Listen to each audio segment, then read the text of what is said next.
दोस्तों, इस समय चाइना को मौजूदा सरकार से बहुत प्रॉब्लम है। यकीन मानिए, इस तरह का जवाब आज तक चाइना को नहीं मिला है भारत की तरफ से। जवाब पहले भी दिए जा सकते थे, लेकिन इस तरह का जवाब आज तक नहीं दिया। चाइना जो कर रहा है उसको उसी भाषा में जवाब दिया जा रहा है। ऐसी परिस्थिति में चाइना चाहता है कि ये करंट गवर्नमेंट जो इंडिया में है उसे हटा दिया जाए। जी हाँ। अब दोस्तों, आप जानते होंगे कि इस समय उत्तर प्रदेश में इलेक्शन का दौर चल रहा है। इसी साल बहुत जल्द वहां पर इलेक्शन होने वाले हैं। और आप सभी जानते हैं कि कोई भी प्रधानमंत्री भारत में बना हो वो यूपी से ही इलेक्शन लड़ता है। प्राइम मिनिस्टर मोदी भी वहीं से इलेक्शन लड़ते हैं, क्योंकि यूपी जिसने जीत लिया, समझ लीजिए उसने भारत जीत लिया। 80 सीटें हैं यहाँ पर। अब आप देखिए कि हमेशा ही यूपी में इलेक्शन लोकसभा इलेक्शन के 2 साल पहले होते हैं, और ऐसी परिस्थिति में इसे लोकसभा का सेमीफाइनल माना जाता है। अभी वहां पर इलेक्शन है यूपी में। अगर इस समय यूपी में इलेक्शन जीत लेती है बीजेपी, तो अगली बार भी प्रधानमंत्री बनेंगे पीएम मोदी। और ऐसी परिस्थिति में चाइना को यही सारी प्रॉब्लम्स आगे भी होती रहेंगी। इसलिए क्यों ना बीजेपी को ये इलेक्शन हरवा दिया जाए 2022 का, ताकि सेमीफाइनल अगर हार गई बीजेपी तो फाइनल हारने के काफी चांसेस बन जाते हैं। तो इन सब चुनावों को प्रभावित करने के लिए चाइना एक पोस्ट डालता है। ये देखिए, चाइना का ये दावा है कि हमारी पीएलए गलवान वैली में स्थित है। यानी चीन ये बताना चाह रहा है कि जिस जमीन को भारत अपनी जमीन कहता है, हम उस जमीन पर घुस गए हैं और ये जमीन हमने हथिया ली है भारत से। लेकिन ऐसा नहीं है। अभी मैं आपको बता दूं कि पीएलए जहां पर है स्थित, वो चाइना ने भारत से 1962 में ही छीन लिया था। इसके प्रूफ के तौर पर आप ये इमेज देखिए। एक तरफ ये इमेज है जहां पर चाइनीज सोल्जर्स झंडा लहरा रहे हैं और गलवान वैली इसे बता रहे हैं। दूसरी तरफ ये इमेज देखिए, इसमें आपको एक ब्रिज दिखाई दे रहा होगा। ये नदी है और ये चट्टानों के ऊपर कुछ लेटर्स लिखे हुए हैं। इनका मैंने गूगल ट्रांसलेट भी करके देखा तो माउंटेन, रिवर, इस तरह की कुछ चीजें आ रही है।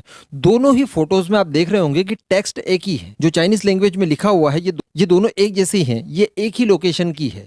आप समझ रहे हैं, ये फोटो और ये फोटो दो अलग अलग एंगल से है, लेकिन एरिया एक ही है। और यहाँ पर आपको दिखाई दे रहा होगा ब्रिज, बराबर।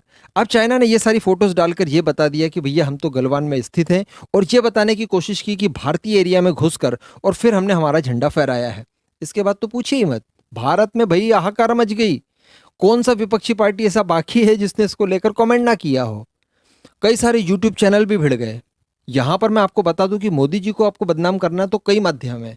दूसरे तरीके से उन्हें बदनाम कीजिए, भारत को बदनाम मत कीजिए। इसीलिए मुझे आज गुस्सा आ रहा है। आप मेरी बातों से भी महसूस कर रहे होंगे, मैं इस तरह की पॉलिटिकल न्यूज़ कभी नहीं देता, लेकिन आज दे रहा हूं। इसके बाद हुआ ये कि भारतीय आर्मी ने भी गलवान वैली में अपना झंडा लहराते हुए फोटोस अपलोड किए। ये वो इमेजेस है और ये ही असली गलवान है। उसके लिए आपको मैप पर चलना पड़ेगा, वो मैं आपको दिखाता हूँ। देखिए, ये है वो ट्राइंगुलर, ये है गलवान वैली, और इस रिवर को मुझे ध्यान नहीं आ रहा है, शायद अशोक रिवर कहते हैं। तो ये यहाँ पर मिलती है, इनका जंक्शन है। और यहाँ पर आप देख रहे हैं कि भारतीय आर्मी की प्रेजेंस है, यहाँ पर भी है। और इसी के साथ साथ थोड़ा आगे जाकर देखिए तो यहाँ पर भी भारतीय आर्मी की प्रेजेंस है। यहाँ पर भारतीय आर्मी की प्रेजेंस हमेशा ही रहती है। और ये जो एरिया आप देख रहे हैं, यहाँ पर हुई थी मुठभेड़। वो जो लास्ट ईयर गलवान में क्लैश हुई थी और चाइना के 40 जवान मारे गए थे, वो यही एरिया है। ठीक है, इससे थोड़ा सा और आगे चलते हैं मैप में ही। ये आगे बढ़ते गए, ये गलवान वैली को हम लोग ट्रैक कर रहे हैं। और यहाँ पर आप देख रहे होंगे रेड रेड कुछ स्टेब्लिशमेंट दिखाई दे रहा होगा। ये वो इंफ्रास्ट्रक्चर है जहाँ पर चाइनीज सेना है। और ये वो ब्रिज दिखाई दे रहा होगा आपको, ये वही ब्रिज है, ये वाला। तो यहाँ पर चाइनीज सेना हमेशा से ही है। हमेशा से इन द सेंस 1962 से ही है। 1962 में यही हिस्सा चाइना ने हमसे हथियाया था। अक्साई चीन का ही ये हिस्सा है। ये हिस्सा हमारा ही था, लेकिन चाइना ने 1962 में युद्ध के माध्यम से हथिया लिया था। अब चाइना यहीं पर है। ये देखिए, ये चाइना फोटो डालता है, यहाँ पर कहता है कि हमने झंडा लहराया। उसी की सिमिलर फोटो ये है जिसमें ये ब्रिज दिखाई दे रहा है। और एग्जैक्टली यही वाला ब्रिज मैं आपको मैप में दिखा रहा हूँ। तो गलवान यहाँ पर है और इन्होंने फोटो कहाँ का पोस्ट किया है, वहां का। पोल खुल गई होगी ना पोल अभी तक। तो यही सब माजरा है। अब ये सारा प्रोपोगेंडा करने की चाइना को जरूरत क्या है? सीधी सी बात है, यूपी चुनाव में हस्तक्षेप करना। इस तरह की हरकतों से वोटर्स के ऊपर इम्पैक्ट पड़ेगा। वो लोग शायद यूपी में बीजेपी को वोट नहीं देंगे और ये हार का सिलसिला चलता रहेगा 2024 तक।